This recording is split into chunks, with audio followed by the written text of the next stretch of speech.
Everyone, welcome to my another blog. तो आज है सैटरडे और अभी 1 बज रहा है दिन का और आज सेकंड सैटरडे है तो बच्चे घर पर हैं। उनको मैंने रेडी कर दिया था, वो स्कूल चले गए थे क्योंकि उनके स्कूल से मैसेज नहीं आया कि आज छुट्टी, और मुझे भी नहीं पता था कि आज सेकंड सैटरडे है। तो फिर वहाँ स्कूल का गेट बंद था तो हस्बैंड बच्चों को वापस लेके आ गए। तो बस आज का दिन ऐसा था।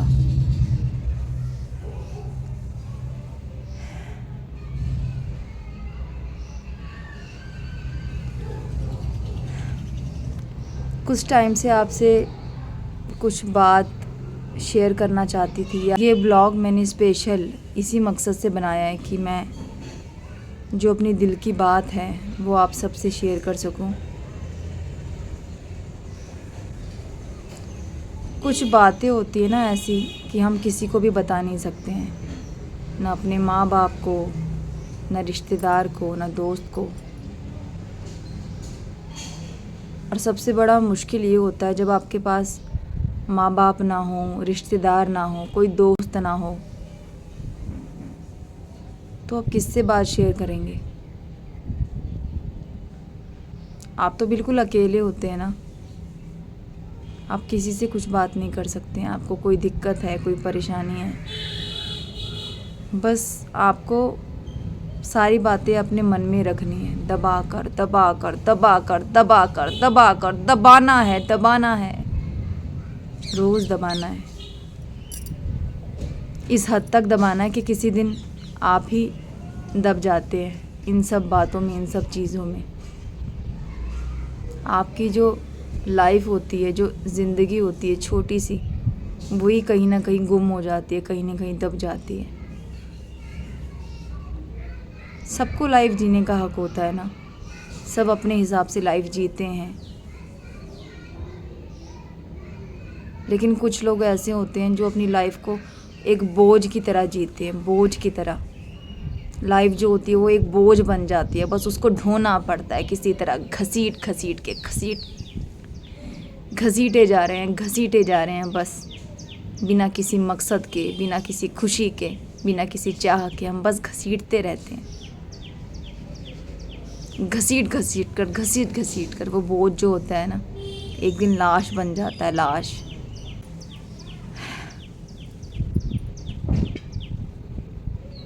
पता नहीं क्यों मुश्किल होता है ना कुछ चीज़ों को बोलना सबके सामने।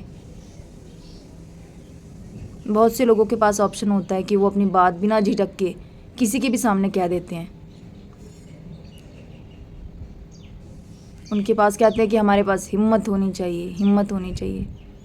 क्या ये सच है कि सिर्फ बात को कहने के लिए सबके सामने हिम्मत ही लगती है?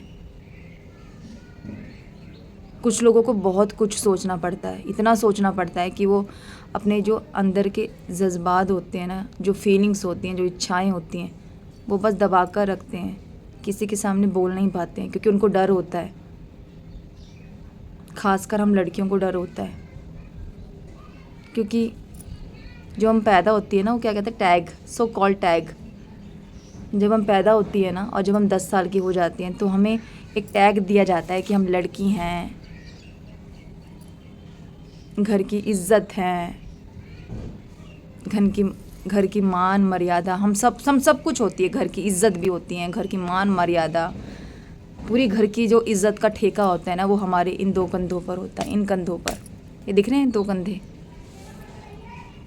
हमको सिखा दिया जाता है।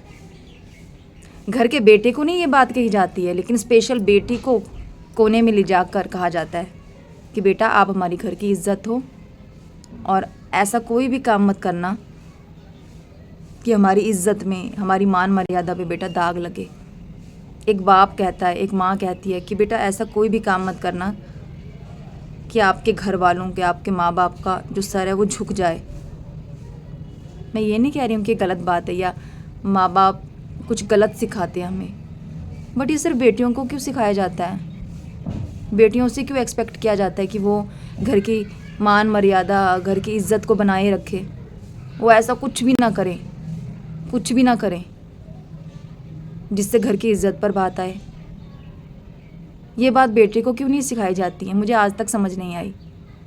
कोशिश की मैंने समझने की, बट आज तक समझ नहीं आई कि इन बातों को उस बेटे से क्यों नहीं कहा जाता है। कभी भी घर में बेटियों को ही अलग ले जाकर क्यों क्यों कहा जाता है ये सब। बेटे से क्या कोई एक्सपेक्टेशन नहीं होती हैं? बेटे क्यों नहीं होते हैं घर की इज्जत? घर की मान मर्यादा इज्जत का ठेका सिर्फ बेटियों ने क्यों लेके रखा होता है?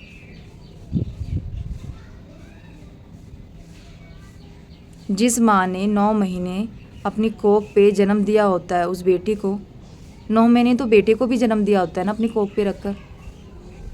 बेटे को भी उसी तरह जन्म दिया जाता है जैसे बेटी को जन्म दिया जाता है। सब कुछ सेम ही तो है ना, पर दोनों से अलग अलग तरह का व्यवहार क्यों किया जाता है? बेटे के साथ कुछ अलग व्यवहार, बेटी के साथ कुछ अलग व्यवहार। बेटी को बचपन से जिल्लत सहनी पड़ती है, क्यों?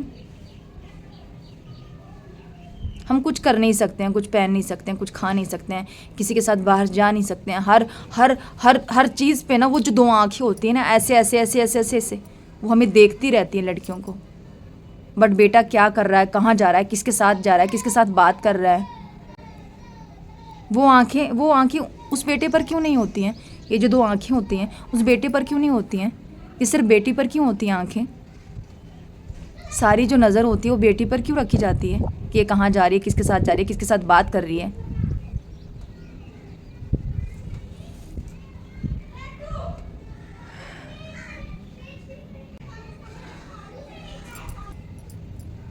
मुझे समझ नहीं आता ऐसा क्यों है।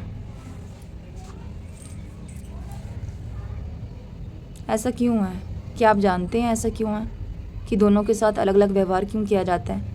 सोसाइटी भी अलग अलग व्यवहार करती है। सोसाइटी तो लोगों से ही बनती है ना, हम सभी लोगों से ही बनती है ना। यानी जो दोष है वो लोगों का है। किसका दोष है समझ नहीं आता। लोगों का, माँ बाप का, सोसाइटी का? किसका दोष है इसके पीछे? और जब उसी लड़की की शादी की जाती है तो वही बोझ जो अपने मायके से ढो रही होती है, अपने माँ बाप के घर से ढो रही होती है, उस बोझ को उसे ढोना पड़ता है कंटिन्यूसली। अपने पति के घर में भी सेम पति के घर में भी जाने से पहले माँ बाप यही सिखाते हैं, पति के घर में आने के बाद भी पति सास ससुर यही सिखाते हैं कि आप हमारे घर की इज्जत हो, मान मर्यादा हो, तो ऐसा कुछ मत करना कि हमारे घर पर दाग लगे, हमारा सर नीचा हो, किसी से 4 बातें सुननी पड़े, आपको हमारा ख्याल रखना है। हम जब भी उठते हैं, जब सोते हैं, हमारे चाय का, पानी का, दवाई का, खाने पीने का, हर चीज़ का ख्याल रखना है। हम जब बीमार पड़ जाएं तब हमारा ख्याल रखना है। हमारे घर में कोई गेस्ट आ जाए तब भी आपको ख्याल रखना है। हमारे गेस्ट बिल्कुल भी आपको हमारे गेस्ट को खुश रखना है। कभी भी किसी से सुनने को ना मिले कि यार उसकी बहू ने अच्छे से खातिरदारी नहीं की।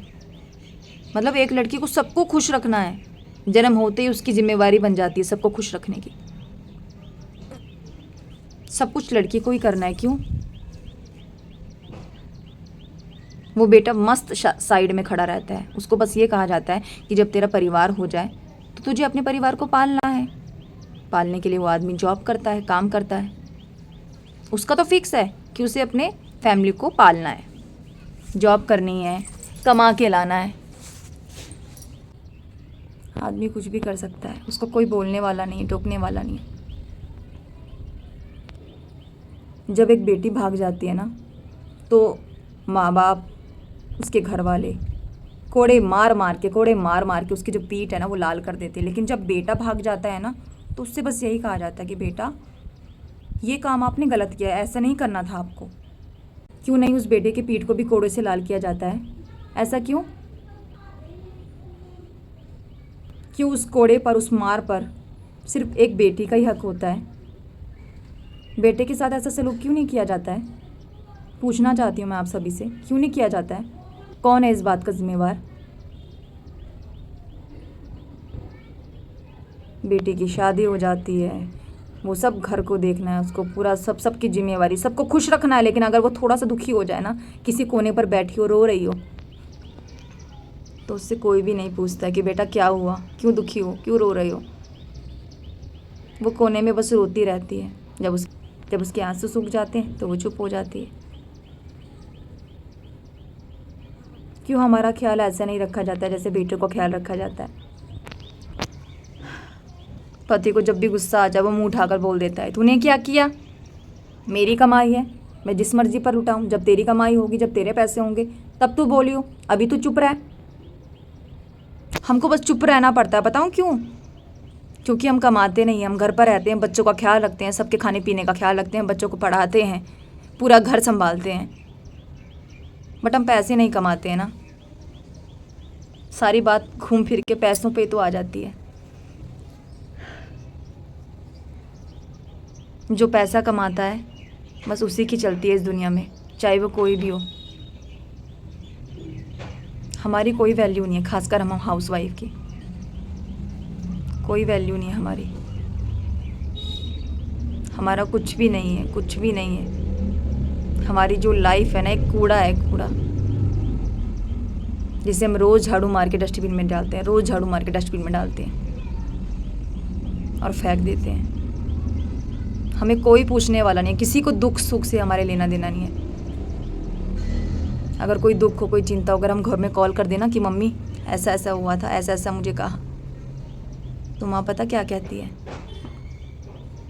कि बेटा तुझे पता ही तो है कि आदमी कैसे होते हैं, तू बस चुप रहा कर, तुझे कुछ नहीं निकालना अपने मुंह से, बस तुझे चुप रहना है। खबरदार अगर तूने अपने मुंह से कुछ भी निकाला तो आदमी चाहे कुछ भी कहे, या अगर आदमी मार भी दे कभी कभार, तो बस तुझे चुप रहना है, आगे से चू नहीं करनी है। आदमी बेटा ऐसे ही होते हैं, तेरे पापा भी ऐसे ही थे। गलती उस माँ की भी नहीं है, क्योंकि उसकी माँ की माँ ने भी यही सिखाया था उसे, और उसकी माँ की माँ ने भी यही झेला है पूरी ज़िंदगी। धुतकार, मार, कभी इज्जत ना मिलना, गालियाँ, बस उसने यही सहा। तो वो अपनी बेटी को क्या सलाह देगी? यही तो सहने की सलाह देगी। उसकी भी क्या गलती है? जो उसने सीखा वही सिखाया अपनी बेटी को। पर कब तक चलेगा ऐसा? कब तक चलेगा? कब तक हम वो जो खून के जो आंसू हैं ना, वो घूंट पीते रहेंगे? कभी कभी लगता है ना, मैं ये क्या कर रही हूँ यार, ये कैसी की क्या, मैं क्या कर रही हूँ, ये मैं कैसी ज़िंदगी जी रही हूँ? क्या मैं ये सब डिज़र्व करती हूँ? क्या मुझे अच्छी ज़िंदगी जीने का, खुश रहने का कोई हक नहीं है? रोज़ लड़ती हूँ, रोज़ लड़ती हूँ, रोज़ लड़ती हूँ अपनी ज़िंदगी से, रोज़ सर्वाइव करने की कोशिश करती हूँ। कई बार थक जाती हूँ, गिर जाती हूँ, बुरी तरह टूट जाती हूँ। कई बार मन करता है कि यार बस अब गिव अप कर देती हूँ, बस अब नहीं होगा, बस बस हो गया अब ना मैं बच्चों के बारे में सोचूंगी ना किसी के बारे में। बट फिर अगले दिन उठती हूँ, तैयार होती हूँ उसी जंग को लड़ने के लिए, सर्वाइव करने के लिए, कि नहीं, जो लोग तुझे नहीं देख पा रहे हैं, तेरी इज्जत नहीं कर पा रहे हैं, तुझे वो प्यार और वो सम्मान नहीं दे पा रहे हैं, वो तेरे बच्चों को क्या देंगे? क्या जो आंसू तो रो रही है, जो तेरी माँ ने रोए, जो तेरी नानी ने रोए, क्या वही आंसू तेरी बेटियाँ भी रोएंगी? बस यही सोचकर रुक जाती हूँ और तैयार हो जाती हूँ इस ज़िंदगी की जंग को लड़ने के लिए, सर्वाइव करने के लिए। और शायद हर कोई औरत रोज़ लड़ती है अपनी ज़िंदगी के साथ, सर्वाइव करती है। क्या करें? कोई और चारा भी तो नहीं है ना। हम ऐसे बुज़दिलों की तरह हार तो नहीं मान सकते ना। जिस माँ ने 9 महीने अपनी कोख पे रखकर, दर्द सहकर, दुख सहकर हमें पैदा किया, क्या वो माँ डिज़र्व करती है ये सब?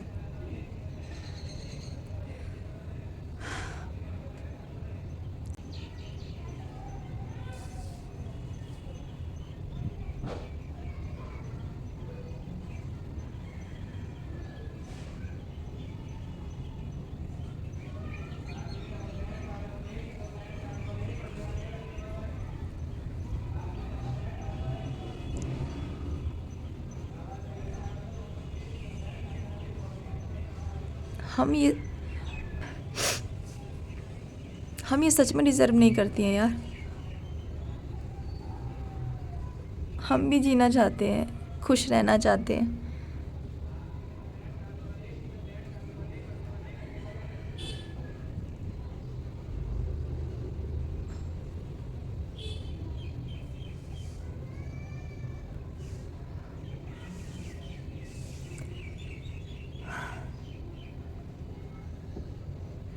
जीना तो पड़ेगा, ऐसे हार नहीं मान सकते हम। हमको जीना पड़ेगा, सरवाइव करना पड़ेगा इस ज़िंदगी की जंग में।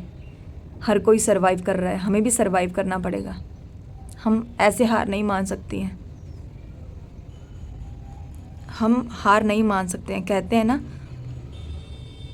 औरत नारी एक शक्ति होती है। सिर्फ ये कहने की बात नहीं है, सच में एक शक्ति होती है। और एक औरत सिर्फ एक कहावत नहीं है, सिर्फ एक बात नहीं है। वो एंड तक लड़ती है, जब तक ऊपर वाला ना उसे बुला लेना, वो तब तक लड़ती है। वो हार नहीं मान सकती, और मैं भी हार नहीं मानने वाली, बिल्कुल भी। और आपको भी हार नहीं माननी चाहिए, बिल्कुल भी।